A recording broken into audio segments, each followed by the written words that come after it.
계속해서 이제 누가복음을 보고 있는데 오늘 우리가 살펴볼 사람은 다름이 아니라 우리가 잘 아는 하지만 잘 모르는 마리아라는 사람입니다.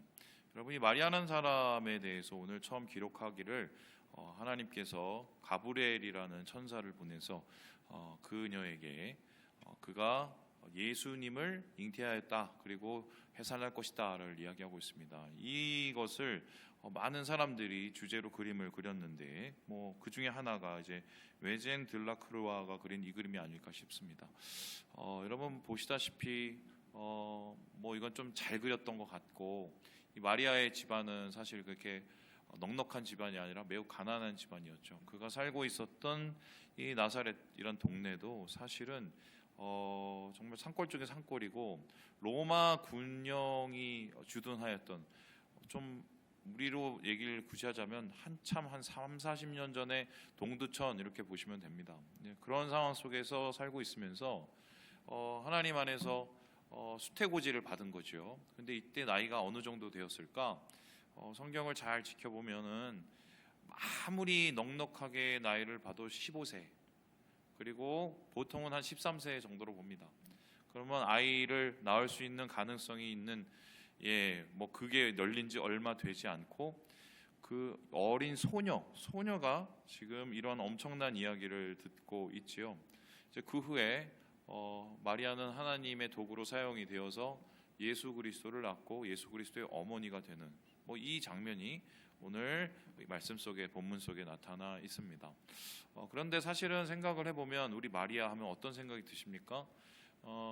사실 이제 마리아는 본받을 점도 많고, 또 우리가 마리아를 통해서 우리가 교훈을 받아야 될 점도 많지만, 우리 특별히 이제 개신교, 개혁주의 신앙을 가지고 있는 교회들에게 있어서는 좀 마리아는 좀 억울할 수가 있습니다. 왜냐하면은 이 마리아가 우리가 갈라서 나온 이 구교, 그러니까 카톨릭에서 그 당시에 이제 엄청난 이 숭배와 숭상을 받고 있었기 때문인데, 이 사실 이제 종교 개혁자들이 바라봤었을 때 교황의 권위도 문제가 있지만 이 마리아의 잘못된 숭상도 문제가 있다고 생각을 했습니다. 그래서 성인 숭상과 더불어서 마리아 숭상도 엄청나게 배격을 하려고 했고, 그러한 배격 가운데 마리아라는 인물의 원래 가지고 있는 색채가 많이 좀 이렇게 변색된 그런 모습이 사실 우리 개혁주의 신앙 안에 있습니다. 그런데 이럴 수밖에 없었던 이유가 보면은, 지금 이제 카톨릭 안에서 마리아에 대한 생각이 어느 정도까지 발전이 됐냐, 이걸 이제 발전이라고 할까요? 하여튼 좀 애매한 상황인데요. 보시다시피 이 마리아 숭배에 대해서 지금 세 가지에 이르러서 얘기를 합니다. 첫 번째 뭐냐면 이제 무염시태고요, 두 번째는 처녀성이고요, 세 번째는 승천설입니다. 들어보셨는지 모르겠어요. 무염시태는 뭐냐면 마리아도 예수님처럼 잉태되었을 때 이미 죄 없는 인간으로 잉태가 된 사람이다라고 얘기를 하고 있습니다. 그래서 제가 이스라엘에 갔었을 때 마리아가 수태고지를 받은 곳 말고 마리아의 어머니가 수태고지를 받은 곳도 숭상하고 있었어요. 그래서 그곳에서 마리아가 얼마나 거룩하게 태어났는지를 그림을 그린 것을 제가 보고, 이건 좀 너무 도가 넘는다라고 생각을 했습니다. 두 번째로는 뭐냐면 마리아가 평생에 걸쳐서 예수님만 낳고 그 다음엔 아무도 낳지 않았다, 처녀였다라고 이야기를 하고 있습니다. 그런데 버젓이 성경을 보면은 예수님이 사역하고 계셨을 때 마리아와 예수님의 형제들, 그러니까 동생들이 이렇게 찾아오는 이 장면이 나타나요. 그래서 마리아는 좀 말려보려고 예수님을 동생들을 시켜서 하려고 그랬었는데 예수님께서 이제 외면하고 있으시죠. 그럼 이 부분을 도대체 어떻게 해결할 것인가? 어떻게 해결하냐면 그게 그냥 동생이 아니고 사촌 동생, 이제 이렇게 해석을 합니다. 이제 카톨릭에선 그럴 수밖에 없는 게, 마리아는 거룩한 여인이기 때문에, 어떻게 보면 거룩한 어머니로 상징이 돼야 되기 때문에 어떻게 예수님 외에 다른 사람을 낳을 수가 있어? 그 사람은 그냥 한마디로 거룩해서 화장실도 가지 말아야 되는 사람인 거예요. 이제 그렇게 생각을 하면서 마리아의 영원한 이 처녀성을 이렇게 이야기를 하고 있습니다. 그리고는 여기에 이제 하나 더 도를 지나치는데, 보시다시피 승천설이 있어요. 저도 이거 보고 진짜 깜짝 놀랐는데 옛날이 아니죠. 몇 년 전에 교황이 방문하셨습니다. 그때 대전에 내려가서 성심당에서 빵도 드시고 또 저기 판문점에 가서 또 거기도 빵을 좋아하시나 봐요. 근데 빵만 드시고 간 게 아니라 그때 이제 예배를 집전을 했어요. 그 예배가 집례가 어떤 거였냐면 마리아 승천 예배였어요. 그러니까 마리아 승천일이 따로 있고요. 그 승천일을 기념을 해서 예배를 드립니다. 왜 이 정도까지 높일 수밖에 없었냐면은 이 로마 교회에서 마리아의 이 높이는 어떤 거냐면 예수님과 함께 사역을 한 동역자예요. 그래서 지금도 예수님과 함께 사역을 하고 계셔서 우리가 어떤 부족하고 연약한 결핍의 문제가 있으면은 마리아를 통해서 예수님께 아뢰면 예수님께 마리아가 얘기를 잘 해줘서 중보자 역할을 감당한다. 그러니까 원래 예수님이라는 거는 하나님 아버지와 우리 사이의 중보자셨는데 예수님과 우리 사이에 또 중보자를 만든 게 누구예요? 그게 마리아예요. 그리고 그 중보자 사이에 또 중보자를 만든 게 그게 신부입니다. 이제 그렇게 단계별로 이렇게 나눠지면서 마리아를 숭상하게 되는 거죠. 그래서 이런 부분 때문에 사실 마리아에 대한 얘기를 잘 안 하고 마리아에 대한 설교도 잘 듣지를 못합니다. 그런데 사실상 오늘 말씀을 보면 마리아는 참 대단한 여자예요. 그도 그럴 것이 마리아가 한 이 고백 때문인데요. 우리 함께 38절의 말씀, 우리 38절의 말씀을 같이 한번 읽어보도록 하겠습니다. 시작. 마리아가 이르되 주의 여정이오니 말씀대로 내게 이루어지이다 하매 천사가 떠나가니라. 지금 하나님께서 조금 너무 좀 갑작스럽고 너무 부담스러운 말씀을 맡기시잖아요. 네가 처녀이지만 애를 낳아야 돼. 그것도 13살, 15살짜리 애야 돼. 여러분 이거를 받아들일 수 있는 사람이 몇 명이나 될까요? 이런 상태를 좀 더 좀 입체적으로 이해해 보기 위해선 당시의 결혼 제도를 좀 살펴볼 필요가 있는데 당시에는 어떤 남자하고 여자하고 이렇게 만나면 바로 결혼을 하고 같이 사는 게 아니라 약혼, 정혼 기간이 1년 정도 있었습니다. 왜 정혼 기간이 1년 정도 있었느냐? 1년이면은 어떤 것이 일어나냐면 만일에 이 여인이 문제가 있는 여인일 경우는 어떻습니까? 그 사이에 애를 낳을 수 있기 때문이에요. 그래서 1년의 차이는 뭐냐면 이 여인이 순결한 여인인지 아이가 없는 여인인지를 지켜보기 위해서 필요한 1년이고요. 뿐만 아니라 그 결혼을 준비하는 남편 될 사람이 열심히 돈을 벌어서 집을 장만하는 그 시간이 1년의 정혼 기간입니다.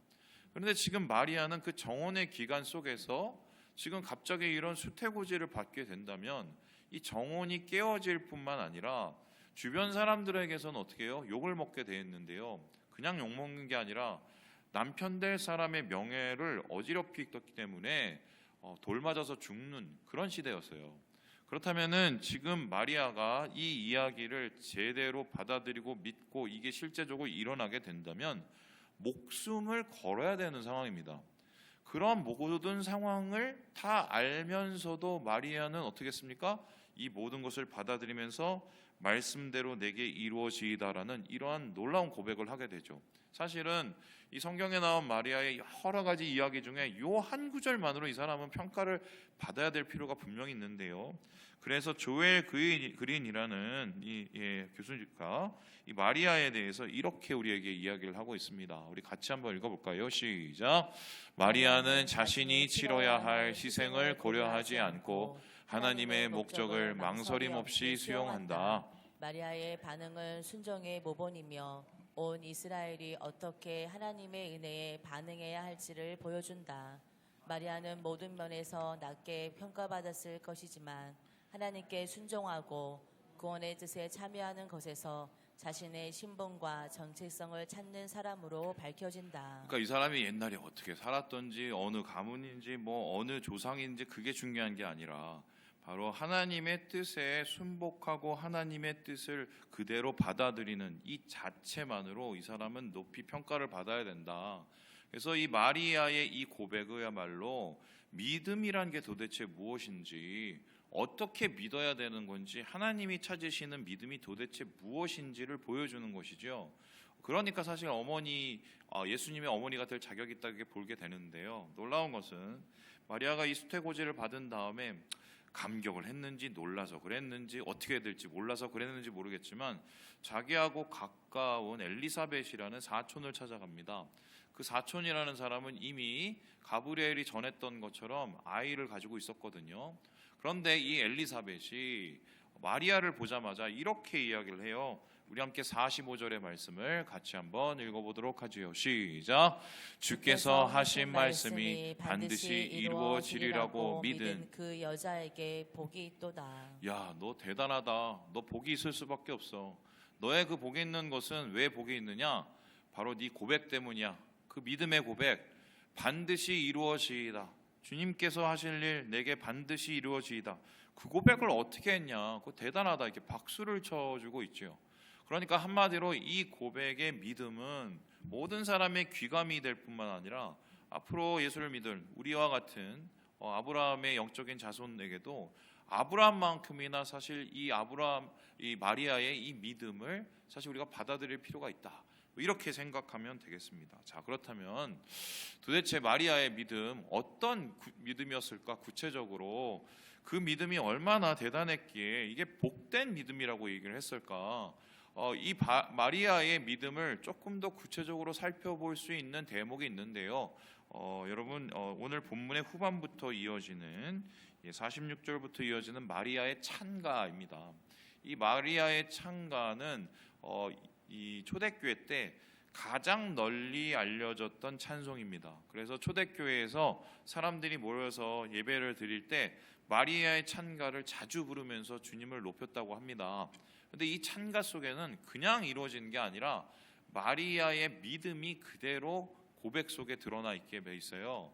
그래서 이 찬가 속에 마리아의 찬송 속에 담겨진 그 마리아의 믿음을 우리가 살펴본다면 하나님께서 오늘 찾으시는 믿음, 그 하나님의 모델, 그것이 뭔지를 한번 우리가 다시 한번 도전받게 되는데요. 그렇다면 마리아의 믿음은 어떤 믿음이었을까? 세 가지 단어를 가지고 한번 우리가 정리해 보도록 하겠습니다. 우리 첫 번째 같이 한번 읽어보죠. 시작. 겸손. 마리아의 믿음이 복된 이유가 뭐냐면 이 믿음이 철저하게 겸손한 자의 믿음이었기 때문입니다. 우리 함께 48절의 말씀을 같이 한번 읽어보도록 하겠습니다. 시작. 그의 여종의 비천함을 돌아보셨음이라. 보라 이제 후로는 만세의 날을 복이 있다 일컬으리로다. 지금 자기 자신을 가리켜서 두 가지 단어로 사용하고 있는데 여종이라는 말을 쓰고 있고요. 두 번째는 비천함이라는 말을 쓰고 있습니다. 먼저 여종이라는 말은 둘레라는 단어인데 이것은 말 그대로 노예를 뜻합니다. 하나님 앞에서 자기 자신의 모습을 가리켜서 비하시키는데 바로 노예, 나는 주님의 말씀을 받기에 참 부족한 노예에 가깝다라고 얘기를 합니다. 그리고는 그 노예 중에서도 자기의 자리를 더 낮추는데요, 비천하다라고 얘기를 합니다. 여러분, 사람이라는 게 자존심이 있죠. 이 자존심 가지고 인생 사는 사람들이 얼마나 많습니까? 그래서 자존심 구기지 않으려고 참 허세 떨고 허영 떨고, 이게 사실 우리 인생이라고 봐도 참 부끄럽죠. 그런데 지금 이 마리아는 철저하게 하나님 앞에서 겸손했습니다. 그 이유가 뭘까? 하나님을 제대로 만나면 사람은 겸손해질 수밖에 없습니다. 여러분, 많은 사람들이 예수를 만난 얘기를 하죠. 예수를 만난 얘기를 할 때 어떤 게 진짜인지 가짜인지 여러분 분별하실 수가 있습니까? 저는 분별할 수 있습니다. 이분이 정말 예수를 만났는지, 아니면 예수를 만난 척 하는 건지, 아니면 예수를 스쳐 지나간 건지 저는 분명히 보면 알아요. 이거 제가 어떻게 아느냐? 하나님을 만나면 우리가 어떤 모습인지 정확하게 드러나기 때문이에요. 저는 옛날에 그런 얘기도 자주 들었었는데 그 얘기가 진짜였던 것 같아요. 어떤 되게 이쁘장하게 생긴 그 여자 성도님이 계셨었는데 은혜를 받고 싶어서 기도를 하는데 은혜를 받지도 못하고 매우 냉랭하고 막 이랬는데 어떤 기도원의 원장님께서 딱 보시더니 네가 너무 이뻐서 은혜를 못 받는 거라고 그랬대요. 그런 미모가 과연 얼마나 되는지는 잘 모르겠으나 이분은 아마 이 얼굴 미모가 자기의 자존심이었겠지요. 그래서 그 얘기를 그 다음에 하는데 제가 깜짝 놀랐는데, 바닥에 자기 얼굴 이렇게 갈더래요. 예. 그러면서 막 자해를 하는 거예요. 요즘 보면 진짜 황당하죠. 근데 그만큼의 갈급함을 가지고 하나님 앞에 나아갔더니 그 다음에 은혜 받았다, 이런 소리를 제가 들은 적이 있습니다. 근데 그게 틀린 것 같지가 않은 게, 예수를 만나면 참 내가 하찮게 보여요. 뭐 어떤 지위나 어떤 신분이나 어떤 능력을 가지고 있는 사람조차도 하나님 앞에서 우리의 모습이 나타나면 정말 하찮게 보입니다. 정말 내가 이거밖에 안 되는 사람이구나, 이 모양이구나. 왜냐하면 우리는 결국 하나님 앞에서 하나님의 거룩을 맞닿게 되고, 그 거룩을 맞닿을 때 우리는 어떻게 돼요? 우리의 죄가 제일 먼저 보이기 때문입니다. 이스라엘 백성들이 시내산 앞에서 하나님 앞에 섰었을 때 어떤 반응이 보였습니까? 이야, 우리가 이제 드디어 노예에서 벗어나서 말이야, 하나님의 백성이 되는구나. 놀랍고 떨리고 기쁘고 또 행복했나요? 아니에요. 맨 처음에 그렇게 모였는지 모르겠지만 하나님의 구름, 깊은 구름에 쌓여 있는 하나님의 거룩한 음성을 들을 때 다 두려워 떨었습니다. 자기 자신의 모습이 정말 아무것도 아닌 것처럼 보인 거죠. 바로 지금 이 여인은 하나님을 만나고 하나님 앞에서 자기가 어떤 사람인지 분명히 알고 있어요. 모든 걸 내세울 수 없는 사람, 그래서 하나님이 나를 어떻게 해주지 않으면 아무 일도 일어나지 않는 사람. 여러분, 구원이라는 것은 사실 그렇게 일어나는 거예요. 나의 작음을 알고 그분의 크심을 인정하는 것이 구원이에요. 바로 이러한 겸손 가운데 하나님을 믿고 붙잡을 때 사실 이를 통하여서 그의 믿음이 발휘가 되고 하나님의 영원한 나라와 하나님의 영원한 구속 계획에 참여하게 되는 것이죠. 그래서 사실 그의 믿음, 겸손이 무엇인지, 우리에게 필요한 이 믿음의 겸손이 왜 필요한지를 다시 한번 생각해 보게 되는 대목이다, 이렇게 할 수가 있습니다. 두 번째로, 그렇다면 마리아의 믿음은 왜 복될 수밖에 없었을까? 우리 같이 한번 읽어보도록 하겠습니다. 시작. 주권. 겸손한 모습, 하나님 앞에 자기의 선 그 부족한 모습을 인정할 뿐만 아니라 하나님의 주권을 정확하게 이해하였던 사람이었기 때문입니다. 우리 함께 52절, 53절 말씀을 같이 한번 읽어보도록 하지요. 시작. 권세 있는 자를 그 위에 내리셨으며 비천한 자를 높이시고 줄이는 자를 좋은 곳으로 배불리셨으며 부자는 빈손으로 보내셨도다. 오늘 이 마리아의 찬가의 가장 핵심적인 내용은 이 대목이에요. 어떤 대목이냐면 역전, 반전입니다. 그 당시에 모든 사람들의 생각은 위에서부터 아래에서 내려오는 계급이 존재했던 사회입니다. 이 계급 무엇입니까? 가지고 있는 것, 자기가 태어난 것을 중심으로 아버지가 누군지, 내가 어디에 사는지, 내가 어떠한 권리를 가지고 있는지에 따라서 그 인생이 이미 정해진 그런 시대였어요. 그런 시대에서 우리가 뭔가 더 나은 삶, 더 높은 삶을 원하는 것은 사실 이거는 거의 혁명적인 생각이고 굉장히 무서운 생각이었어요. 그런데 이런 상황 속에서 마리아는 뭘 얘기합니까? 저기 권세 있는 사람들, 저기 저 위에 있는 사람들, 저기 저 부자들, 저거 아무것도 아니야. 하나님께서 이거 한번 엎으시면 이거 완전히 뒤집혀지는 거야. 이렇게 얘기를 하고 있습니다. 혁명적인 기도죠. 그래서 이 기도를 참 흥미롭게도 뭐냐면 마리아를 그렇게 숭상하는 이 구교에서 이 마리아의 찬가를 제대로 설교를 하지 못하게 만들었습니다. 왜 그랬을까요? 중세시대 때 이거 잘못 읽으면 어떻게 해요? 혁명하거든요. 왜냐하면은 뭐 권세가 아무것도 아니네, 권력이 아무것도 아니네, 계급이 아무것도 아니네.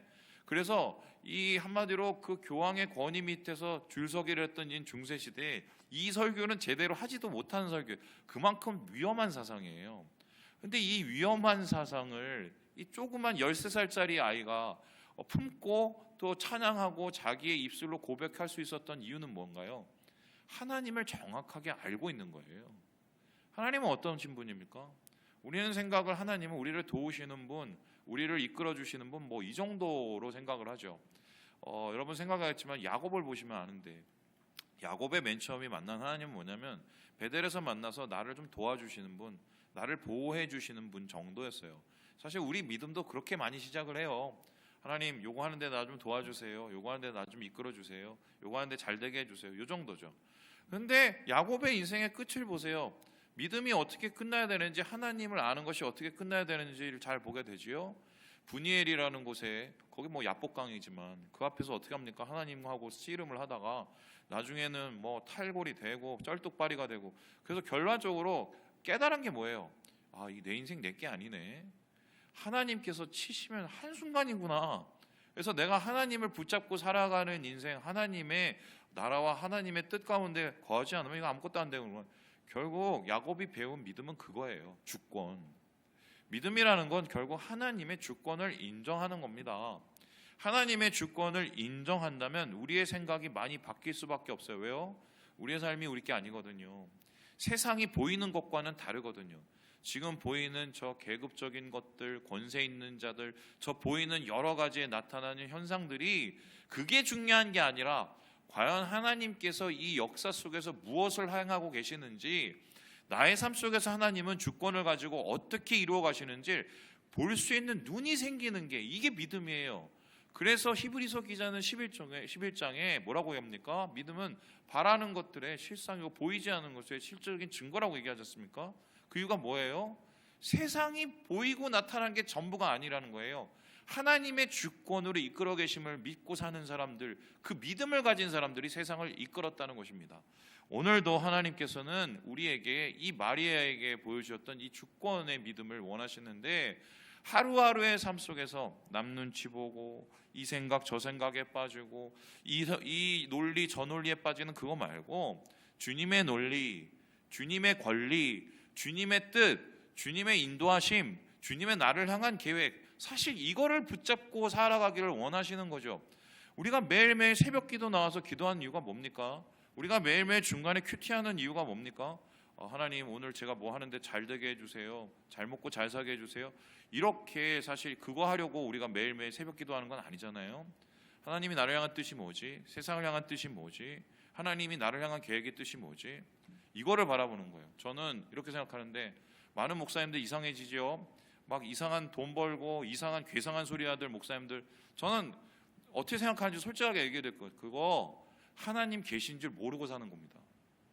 하나님이 어떤 분이신 줄 알고 하나님의 주권이 무서운지를 아는 사람은 그렇게 얘기할 수가 없어요. 하나님의 주권 앞에서 우리는 아무것도 아니기 때문이죠. 바로 마리아는 이러한 하나님의 놀라운 주권과 권능을 이해하고 인정하는 그 믿음을 보였기 때문에 사실 믿음으로 하나님 앞에 나아가는 모본이 되었다, 이렇게 우리에게 이야기를 하고 있습니다. 그렇다면 마지막으로 마리아의 믿음이 복될 수밖에 없었던 이유는 무엇일까요? 우리 같이 한번 읽어보도록 합니다. 시작. 순종. 당연하죠. 결과적으로는 자기의 낮음을 알고 하나님의 주권을 인정하고, 그리고 그 주권 하에 우리의 삶을, 자기의 삶을 드렸기 때문이에요. 결국 이 순종이라는 것은 믿음의 아웃풋이에요. 내가 예수 믿는다, 내가 예수 의지한다, 내가 예수 몇 년 믿었다, 이게 중요한 게 아닙니다. 그러면 그 믿음을 어떻게 증명할래?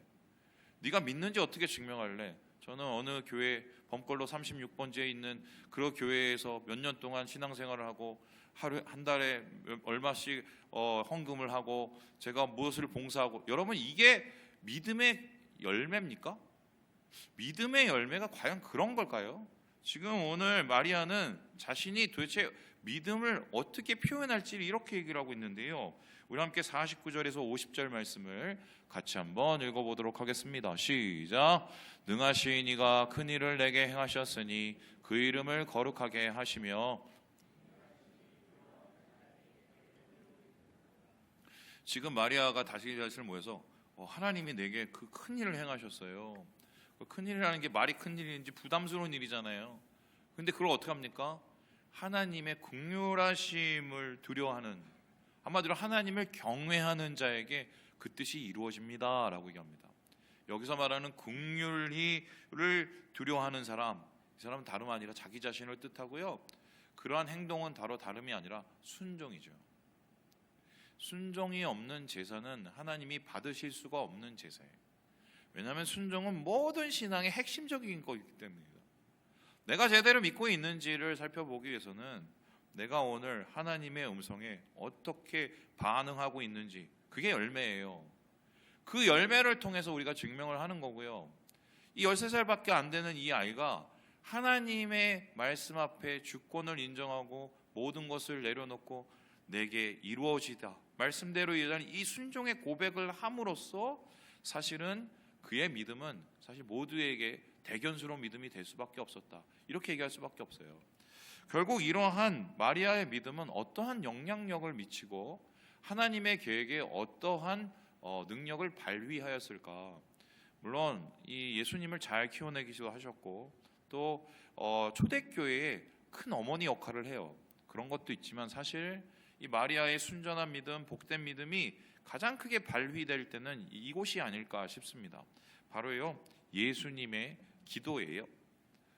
예수님의 가장 믿음의 고백의 최정점은 십자가가 아니에요. 십자가는 이미 아웃풋이에요. 이미 그 믿음이 이루어진 거고요. 그 예수님의 믿음이 최정점에서 고백이 된 건 바로 겟세마네 기도입니다. 이 겟세마네 기도에서 예수님께서 어떻게 기도를 하셨습니까?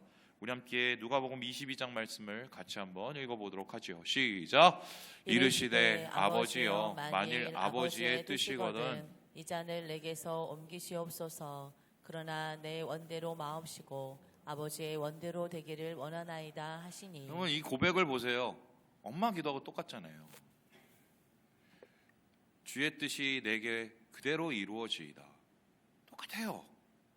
사실 이 믿음은 우리 예수님께서 마리아를 통해서 제일 먼저 배우신 거 아니겠습니까? 그 13살밖에 안 된 아이가 그 힘들고 엄청난 일을 감당하겠다고 자백하고 고백하고 받아들인 그 순정한 순종, 그 순종의 믿음은 결국 예수님에게 이런 커다란 본이 되었고요.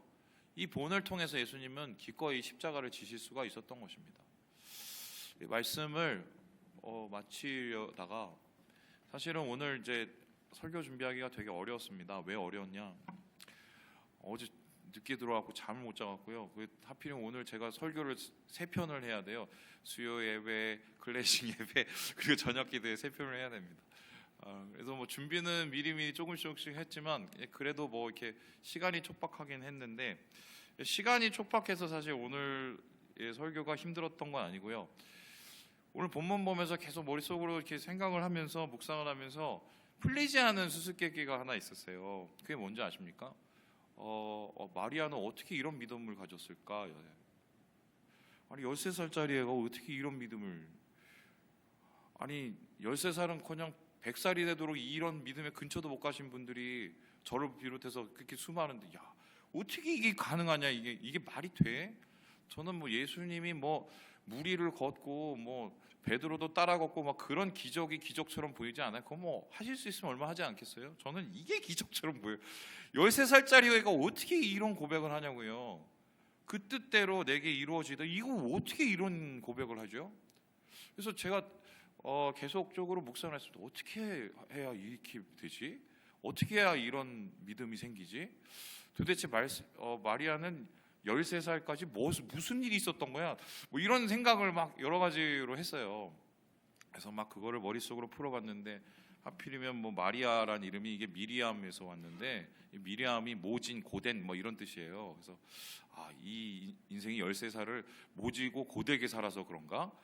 근데 13살을 모질고 고되게 살았다고 뭐 얼마나 대단하게 모질고 고되게 살았겠어요. 예, 그죠? 그래서 막 해결이 안 돼서 점심 먹으면서까지 막 불편했어요. 도대체 마리아는 어떻게 그런 믿음을 가진 거야? 그런데 제가 기도를 하다가 생각을 바꿨어요. 그런 믿음을 갖게 된 게 아니고요, 하나님이 그런 믿음을 찾은 거예요. 그걸 알게 됐어요. 얘가 몇 살이든 중요하지 않아요. 어디에 살든 중요하지 않아요. 심지어는 뭐 집안이 어떻든 그게 중요하지 않아요. 혹은 뭐 뭘 배웠든 안 배웠든 그게 중요하지 않아요. 사실 그런 거는 믿음하고 별로 상관이 없습니다. 제가 경험을 해보시면 적응을 해서 알지만 여러분도 알 거예요. 뭘 배우면 목이 꼿꼿해지고, 믿음이 약해지면 약해졌지 믿음이 더 강해지진 않더라고요.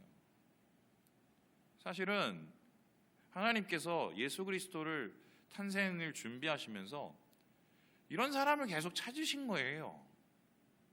이 여자아이를, 나사렛이라는 그 촌동네에 살고 있는 여자아이를 계속 찾으신 거예요.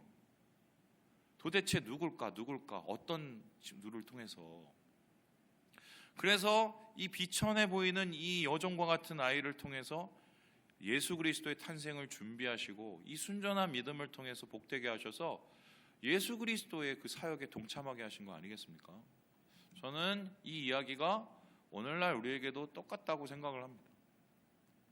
하나님께서는 주님의 큰 일을 하시기 위해서 주의 주권적인 역사를 하시기 위해서 믿음을 찾고 계세요. 너희에게 이만한 믿음이 있느냐? 믿음을 찾고 계세요. 주님께 나와서 겸손함으로 주의 주권을 인정함으로 순종함으로 그 뜻을 간절히 바라보는 그 단순하고 순결한 믿음, 여러분 그 믿음을 우리가 주님께 드릴 수 있을까요? 말씀을 마칩니다. 사랑하는 여러분, 주님이 찾으시는 믿음, 주님이 찾으시는 사람, 거기에는 조건이 존재하지 않아요. 자격이 존재하지 않아요. 내가 오늘 주님 앞에 어떤 모습으로 서고 주의 말씀 앞에 어떻게 반응할지, 그 말씀에 어떻게 한 자라도 붙잡고 내가 엎드릴지, 그걸 주님이 찾고 계시는 거예요. 주님이 찾으시는 이 복된 믿음을 붙잡으셔서 주의 큰 복을 얻는 우리 모든 형제 자매들 되시길 주님의 이름으로 축원합니다.